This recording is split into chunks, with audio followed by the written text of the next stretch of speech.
Democratic candidate Joe Biden has won the U.S. presidential election after sealing victory in the battleground state of Pennsylvania. Major U.S. TV networks and the Associated Press have called the race in his favor.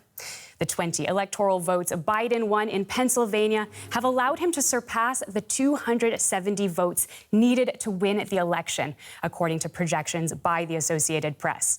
He has received 284 electoral votes to Republican President Donald Trump's 214. Well, joining me in the studio is Stacey Bivens from the DW U.S. election team. Stacey, now it's official. Joe Biden is president of the United States. What can we expect to come next?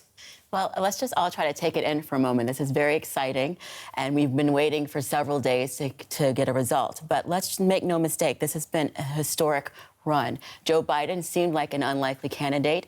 He was the oldest in the field of Democrats, and extremely white and old, and people are like, oh, we don't want this. We want something new and progressive. But here he is, the man who fits the moment, the man who's been talking about unity, bringing the country together, engaging in the international community. He's the man for the moment. And we've seen an end to the negative rhetoric and the purposeful division of the country. This is where we're headed. That's right. You say he's an unlikely candidate, but in many ways he was also kind of seen as a Democratic insider going into this race. And it felt in some ways like we were almost seeing a repeat of 2016, where the polls had him really firmly ahead in the days coming up to this election, as they had for Hillary Clinton back then. We were expecting to see perhaps a landslide repudiation of Donald Trump's presidency. But we're now 4 days after the election. It really came down to the wire, didn't it? Yeah, I mean, it just goes to show a couple of things. First of all, the nation is very divided. These two candidates, Donald Trump and President-elect Joe Biden, could not be more diametrically opposed. And, you know, Donald Trump got, what, 70 million votes? And Joe Biden, 74 million. So it was close. And so now it's up to Joe Biden as president to bring everyone together. And now we get to see how he goes about doing that. I mean, yes, people like to make comparisons to 2016, but let's be clear. When Trump was running against Hillary Clinton, both of them had extremely low favorability. People like Joe Biden. And so he's going to have to use his character. People voted for that. And stay true to his platform to move the country forward. So do you think that likability, as you call it, is going to be something that will allow him to reach across the aisle to Republicans and to Trump voters, you know, who very badly wanted to see Donald Trump win this election and become president for a second term? We'll see. I hope so. I think that character matters, and the fact that Donald Trump made fun of Joe Biden this whole election, talking about how he's been in Congress for 40 years. But you make connections with people, and most people on either side of the aisle say that Joe Biden is a man who he stands by his word. He's a man of strong character and strong conviction. And part of reaching out to other people and advancing agendas is being somebody that people can trust. I don't think most people trusted Donald Trump. He was able to bully his way and threaten people in order to get his way. But he didn't really connect with people on the other side of the aisle. And this is something that Joe Biden has promised that he will do. And throughout his entire career, if past his prologue, this is something that is part of who he is. So, yeah. And I think it is fair to say that the country is more divided than we've ever seen. I want to get some reaction from the United States and bring in our correspondent, Sumi Somaskanda, who is standing by for us in Washington, D.C. Sumi, what is the latest where you are in Washington?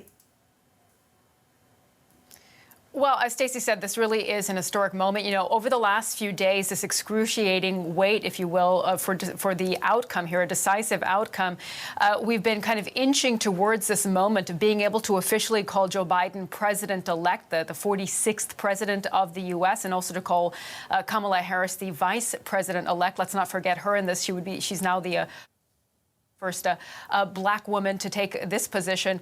And what got us here over the last day or two is that we have been watching these vote tallies in the state of Pennsylvania. And just before this was called for Joe Biden, we saw that tally for his lead in the state of Pennsylvania went up to around 30,000 votes. And what that tells us is that he has definitively won this election, that President Trump essentially cannot catch up to that lead in that state. And so the reactions you see here is, on one hand, already some relief if you look at some of the comments on Twitter so far, and also anticipation because we don't know what we're going to hear from President Trump. He is not at the White House right now, I should say. He headed out earlier in the morning to Virginia, to his golf course, where he is at the moment. And so we are waiting to see his reaction. But the right-wing media outlet here, Fox News, has also, from what I've seen, called this election for Joe Biden. So it'll be very interesting to see what the first reactions are from President Trump. Just this morning, he was again casting doubt upon mail-in voting. So we'll have to see what we hear from him. Now, Sumi, you say he's been casting doubt upon the mail-in voting. That's something he's been doing for the months leading up to the election, and something that became increasingly clear as those mail-in votes were tallied, and it appeared to increasingly favor Joe Biden in those crucial swing states. On election night itself, the situation appeared to heavily favor President Trump as the early votes were coming in. Why have those states now tipped to President Biden, President-elect Biden, let's say? Right, Claire, this all comes down to how people voted, the way that they voted. This year, because of the pandemic, we saw a record number of people cast their ballots by mail. So ahead of the election, in a state like Pennsylvania, the one that we're focusing on right now that has been decisive in this outcome, we saw a number of people cast their ballots by mail, and the majority of those were Democrats. And the reason for that is quite clear. Joe Biden and his team encouraged his supporters to go out and cast their ballots in any way that they felt was safe and secure in this pandemic. On the other hand, on Election Day, November 3rd, we saw this rush of people go to the polls to vote in person, and the majority of those voters were Republicans. And there, President Trump had repeatedly said in the lead up to this election that he believed mail-in voting is fraudulent, and so the majority of supporters did not want to cast their ballots that way. And that is why in the key battleground states, like, again, Pennsylvania, on election night, it looked like those votes that were cast in person that day, as they were tallied, that President Trump was in the lead. Pennsylvania was a state where election workers could not actually open the envelopes to those mail-in ballots until Election Day and start counting. And with so many mail-in ballots having arrived, it took them some time to count them. And that is why it looked at first like President Trump was in the lead, and then Joe Biden caught up and then overtook him. And this is what President Trump has been claiming is fraud, but there is no proof of that at all. This is simply the legally, lawfully allotted votes that have been cast that are now being counted that clearly show that Joe Biden is clearly in the lead and has won. All right, Sumi Samaskanda, thank you very much for that analysis. We'll be coming back to you throughout the evening for more analysis, I'm sure. But I want to cross now to Pennsylvania, that key state that has tipped it in favor of Joe Biden, to our correspondent, Stefan Simons, who is standing by. Stefan, what's the mood like there? Well, I'm standing right in front of the building where it actually happened. This is where it happens. This is where the last batch of about 3,500 votes were released. They were counted, they were put in the system, and that put Joe Biden statistically here, because this is math, this is statistics, over the top. Why? All the networks did call Biden as now president-elect because there is a trajectory, they say, which clearly shows that Biden naps about 80 to 85% in this city, in this county here, Philadelphia County. And that puts him undeniably over the top, because Trump, even if he wins 50, 60% of any other vote coming in now, cannot win it. He cannot keep up the numbers. So there you go, president-elect, now Joe Biden, the 46th president of the United States. What happened here as we set up this location and got ready for our live shot here, cars are driving by right and left. They film us, we film them, and they're celebratory honking all around town, so to speak. And this is where we are right now. All right, Stefan, you've been there for a few days on the ground in addition to that celebratory honking. Have you had a chance to talk to voters there about how they expected this vote to turn out? Yeah, in the last few days, this was not a divided town. It was the larger crowds were clearly pro-count. There you got the honking, live television for you. 1 second. All right. So let it sink in. A little bit. It makes you understanding you and talking to you a little bit easier if they pass on a little bit. Anyhow, so we talked to a lot of people in the last few days, of course, and the overwhelming majority of them were clearly expecting that Biden pulls through here with this mail-in ballot vote. There's still a few thousand votes to be counted. Those are provisionary votes, and those are those votes my colleagues from CNN called problem child votes. They call them like this here, really. A wrong signature on the wrong envelope or something a little wrong with this, they will be still counted. It's not that they're stopping now just because networks and agencies called Joe Biden as next president-elect. But again, statistically, he's over the top. He made it. Trump has no chance of winning this anymore. Even if he gets Arizona or any other state now, it's over. It's done. And people here were quite secure in their opinion and in their take of that will be the outcome. Of course, there were the Trump supporters who are actually scheduled to have a protest now in Harrisburg, the capital of Philadelphia, starting in 5 minutes. A steal the vote against steal the vote protest. Let's see how this will turn out. And Stefan, what else can we expect as today progresses in addition to those protests you just mentioned? I think we will also see more celebrations beyond honking here in Philadelphia and maybe in other cities in Pennsylvania too. I don't think that the Trump supporters or the Trump clientele and base will stop protesting and making their voices heard here, Harrisburg, anywhere else probably. But you will also expect and have to expect more data release again. Just because we are now saying the next president of the United States will be Joe Biden, number 46 in the historic account, and President-elect Joe Biden now over the top, that doesn't mean that those states here and those counties here in Pennsylvania, here in Philadelphia, but also Georgia will go into a recount, as we know. This will still happen. Arizona will be still counted, Nevada and so on. All those states which were not called or are not called yet and are still busy counting, they will release data throughout the day, throughout the next few days, and so will Philadelphia do this too. All right, Stefan Simons there for us in Pennsylvania, that key state that has just tipped the election in favor of Joe Biden to become the next president of the United States. Going to cross now over to our DW correspondent, Oliver Zalit, who is in Wilmington, Delaware, which is the hometown of Joe Biden. Oliver, great to see you there. What has the reaction been from the Biden team?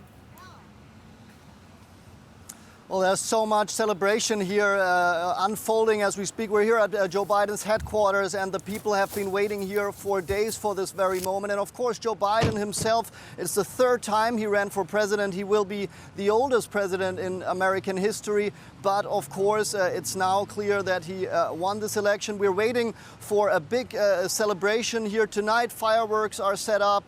There is going to be a victory speech delivered by Joe Biden. But that said, nevertheless, there's also a lot of problems Joe Biden inherits. We're nearing record numbers of the coronavirus crisis. There are lots of reforms to be done in this country, and it's not even clear if Joe Biden can, of course, crucial. So celebration on the one hand side, but lots of questions also to be answered as we're moving on with the remaining votes for the Senate. Oliver, that's true. As you say, I think that Senate race perhaps hasn't had as much international attention because the presidential election is so complicated to begin with. But Democrats had been hoping to win it back to make it easier for President-elect Joe Biden to get his policies through Congress, be that on climate change, be that on immigration. And it's not looking like it's going to go in that direction. So you said we're going to see Joe Biden come out tonight. What can we expect him to say in his victory speech? Well, he will certainly try to be the unifier. That's what he's promised to be. That's what he ran for in the first place. And we will hear a completely different tone than from Donald Trump, who was essentially feeding off division and of hatred that he spread during his presidency. And now you see cars coming in here. You hear them honking as well. So honking all over the place here in Joe Biden's hometown of Wilmington. Well, then later tonight, he will certainly repeat parts of what we already heard yesterday. That was not a victory speech per se, but he also tried tried already to outline his policy goals, which is, of course, as you mentioned, climate change, it's education, it's healthcare. So a lot of big goals that he set for himself. But again, it's crucial to see whether or not he will be able to move on with those, or if he has to rely on executive orders, just as many presidents before him did, including, of course, Donald Trump and Barack Obama. Now, Oliver, there are, of course, a few months left between this election and when Joe Biden will actually take office in January. What do you expect we will see in these coming months from Donald Trump, as he knows that he's been voted out as the sitting president and Joe Biden is waiting to take over that role? Yeah, there are, of course, countless lawsuits. And as you know, the Trump campaign is alleging that there was a wide fraud in this election. But again, we have to say and stress time and time again that these allegations and claims are considered baseless. That's confirmed by international election observers. Nevertheless, Donald Trump will try to move it to the court. He threatened to go to the Supreme Court. His team is coming out with lots of fake stories right now, even some of the conspiracy movement of QAnon. It's really questionable whether or not this all will resonate with the courts. In order to be able to reach the Supreme Court, he will go through the federal courts first, and he might even be rejected at that level. So it's a lot of questions are there, but he's certainly also trying to win time. On the 8th of December, this will be the next crucial deadline set in this election process, because this is when the states actually have to announce their electoral college and how many college votes they will have. All right, that's right. There has been a lot of disinformation about the integrity of these elections with the baseless claims, as you say, by Donald Trump of fraud. How do you think the Democrats plan to combat these claims that the elections are fraudulent and to restore faith in the democratic system? Well, they have been very confident dealing with the situation in the first place. They have already stressed, look, we had international election observers of the OECE. They made very clear time and time again. We also interviewed them here at DW, our colleagues in DW's Washington Bureau, and they time and time stressed that the election in the United States was absolutely fine. There's no evidence for any rigged election, for all the claims that Donald Trump has been making, he and his team, with his lawyer Rudy Giuliani, with his son Eric Trump, and he himself, countless emails that have been spreading and sending out, talking about ballots that were burned, ballots that suddenly showed up, as he said, after Election Day, and also including the claim that ballots were cast after Election Day. Well, he has to prove, he and his team, they have to prove all of this. And as it looks like, and that's also what we're hearing from some members of the Republican Party already, there is no proof for that. And there's hardly any evidence at all for any election interference in that sense. And so we will have to see how that goes down with the courts, or if Donald Trump even at some point changes his mind. It doesn't look like it at this point. All right, Oliver Zalat standing by for us in Wilmington, Delaware, the hometown of Joe Biden. Now, if you're just joining us, of course, we are declaring that Democratic candidate Joe Biden has won the U.S. presidential election after sealing victory in the battleground state of Pennsylvania. That's after major U.S. TV networks and the Associated Press have called the race in his favor. I'm going to cross back now to Sumi Somaskanda in Washington, D.C. to get the latest and find out what has Trump been saying about this. We've just heard, Claire, that President Trump says that he will not concede, and he's promised unspecified legal challenges. I should tell you that President Trump is actually not in the White House right now. He's been out in Virginia on his golf course. He left earlier this morning the White House to head out there. He had been in the White House the last few days and left a bit earlier this morning in his motorcade. And so he has said from there that he is not conceding and promising these legal challenges. We also saw him tweet, Claire, earlier this morning precisely this message. Again, unsubstantiated claims of voter fraud, of illegal voting. And he said, a few hours ago on Twitter, I won this election by a lot. So President Trump here is referring again to these legal challenges that his team has launched in a number of these key battleground states where they're still tallying votes. States like Pennsylvania, states like Michigan, and also in Georgia. And what we have to keep in mind, however, is that the majority of these legal challenges that his team has launched to get vote counting stopped, also to get some of these the ballots that have been received by mail invalidated, that they have been rejected by judges in those states because there has been no proof of widespread voter fraud. As we just heard from Oliver, again, we have to reinforce that.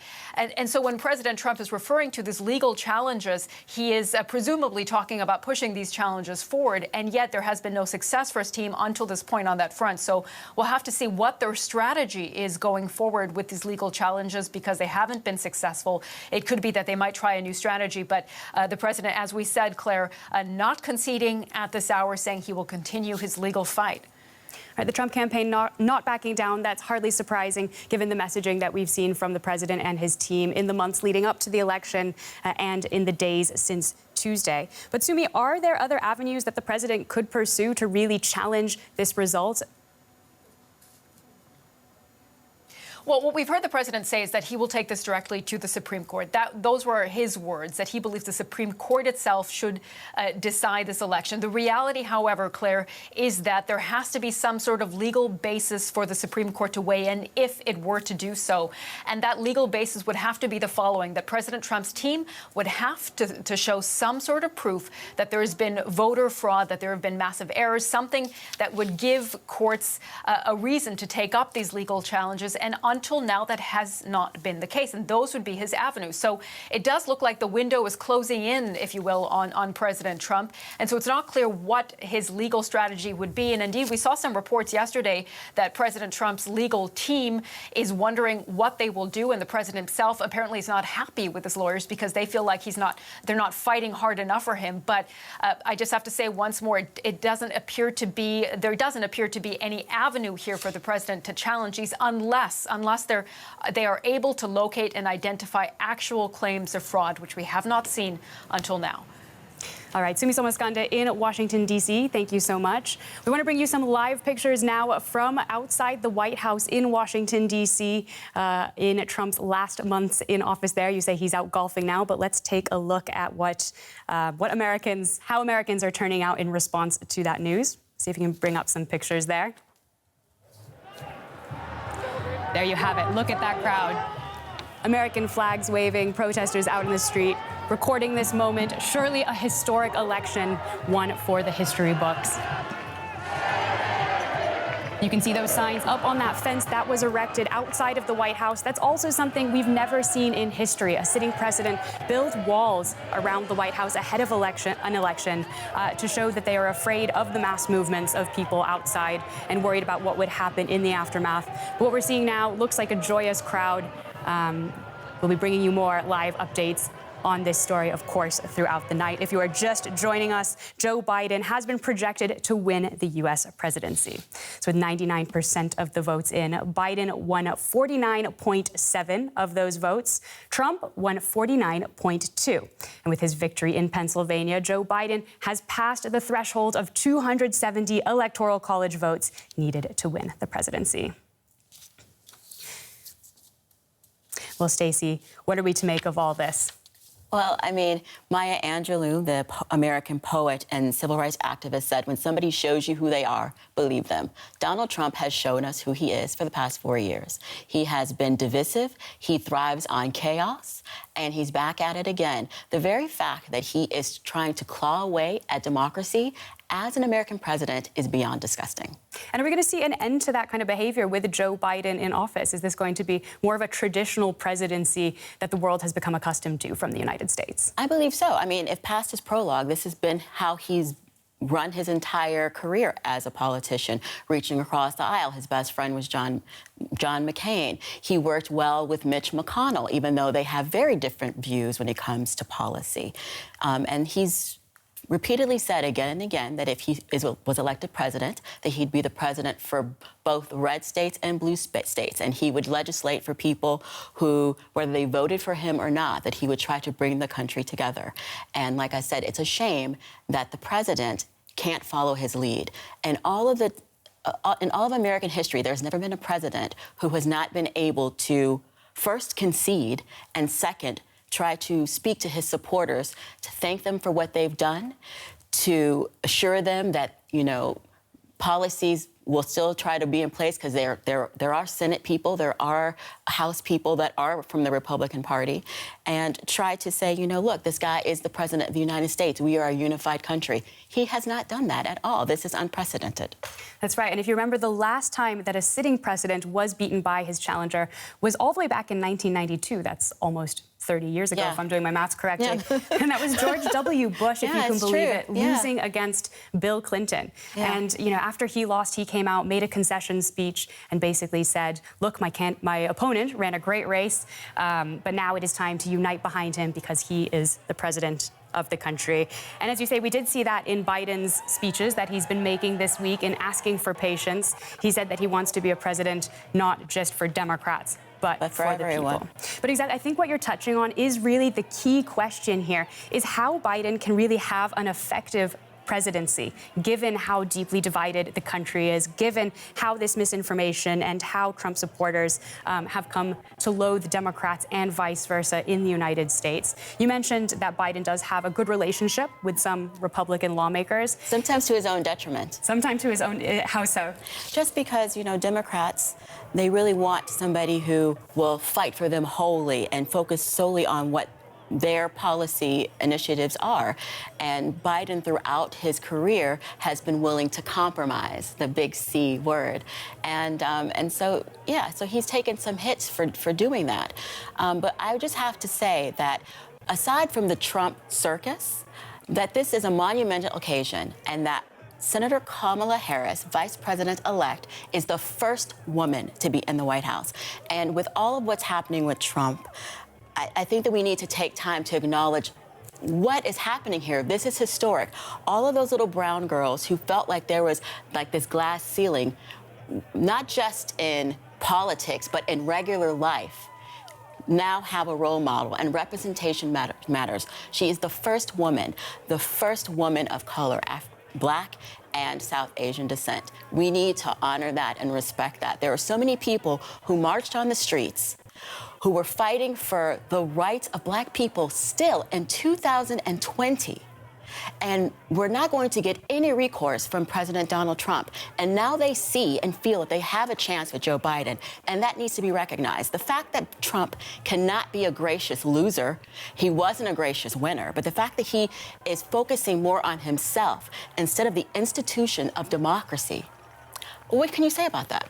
That's right. It is a historic day for the California senator, now Vice President-elect Kamala Harris, who is also just a heartbeat away from the presidency over the next 4 years. And Amazing. surely they've been setting the stage for a potential run by her in the future. We'll be back with you in 4 or 8 years' time for more on that. But Stacey, thanks so much. I want to cross now over back to our correspondent, Oliver Zalet, who is in Wilmington, Delaware. Oliver, have we had any word from what Biden's team has to say on all this?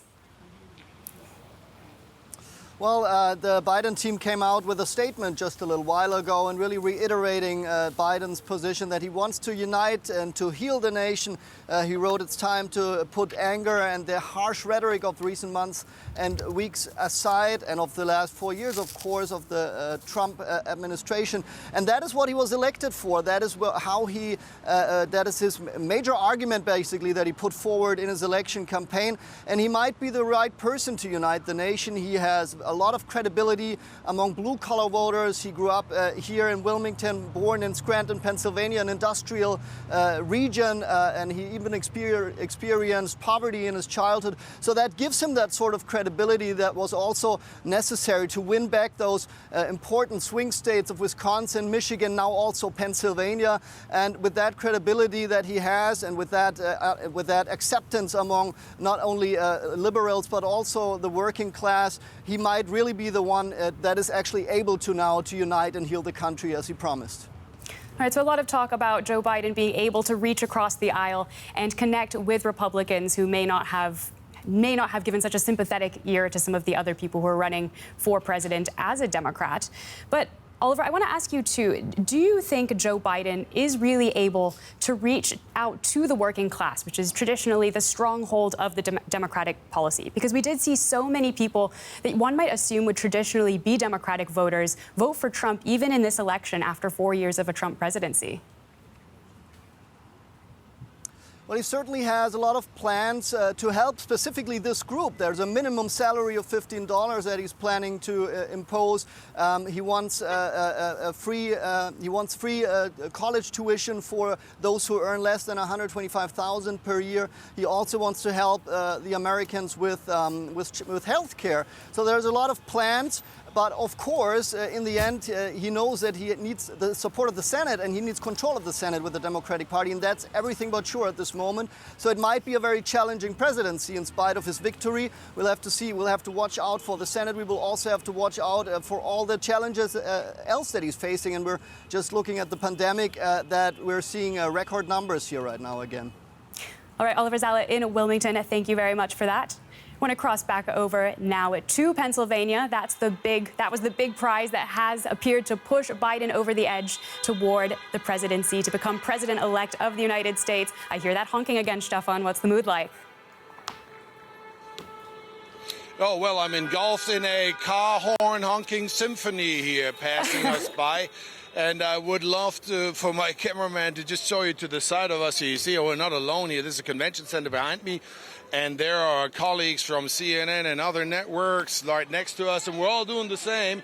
And there's the young crowd, predominantly young crowd in the last few minutes, actually, moving to around the corner of this building. This was the scene where we had in the last few days, last 2 or 3 days, this standoff between pro-count the vote, Biden-Harris supporters and Trump supporters. So they're all heading there, and this will be, I think this will be more of a party mode there, festival mode around the corner, and we're going to head there. So bottom line is, and this is what I'm trying to say here, is that at least this is a first impression. People here in Philadelphia who have, in my opinion, been very sure that this would be the outcome anyway. This is a heavily Democratic county and city here. They are very happy about the news, of course, that Joe Biden is now called or declared president-elect and will be the 46th president of the United States. However, there is scheduled a protest in Harrisburg, the capital of Pennsylvania, by Trump supporters, a steal the vote or anti-steal the vote protest. I have no information so far if this actually materializes right now. But as my esteemed colleagues pointed out, the Trump administration, the president himself and his supporters do not show any sign of giving up or trying to, if not maybe hinder the process, go to the courts, through whatever legal actions. Fact of the matter is that behind me in this building, the last batch of data released, 3,000 and something votes counted. And these are mail-in ballots counted, put Joe Biden statistically and mathematically over the top. There is no way experts, statisticians, math people who are very much better in math than I am, think now that the president could make up the ground here in the vote count, even if he gets 50, 55, 60% of any other vote count from now on through the next few days. Because next few days, don't forget, they still keep counting, not just here, but everywhere in the country, in every other state, and of course in the counties around here in Pennsylvania, also Allegheny County towards Pittsburgh, in the surrounding counties, Montgomery, etc. here, and so on. So count is going on, and nobody expects for Pennsylvania the results to change dramatically, and this is exactly the reason why you hear a lot of honking and celebrating here, and why all the networks here, domestic networks and AP, as we pointed out, called this election in favor of Joe Biden. That's right, and they've been waiting with bated breath for the last 4 days, as has everyone around the world. Stefan Simons in Pennsylvania, thank you so much for that. I'm going to bring you those latest numbers from Pennsylvania that pushed Joe Biden over the edge. With 99% of the votes in, Biden has won 49.7% of those votes. Trump won 49.2%. Now, with Pennsylvania, Joe Biden has passed the threshold of 270 electoral college votes needed to win the presidency.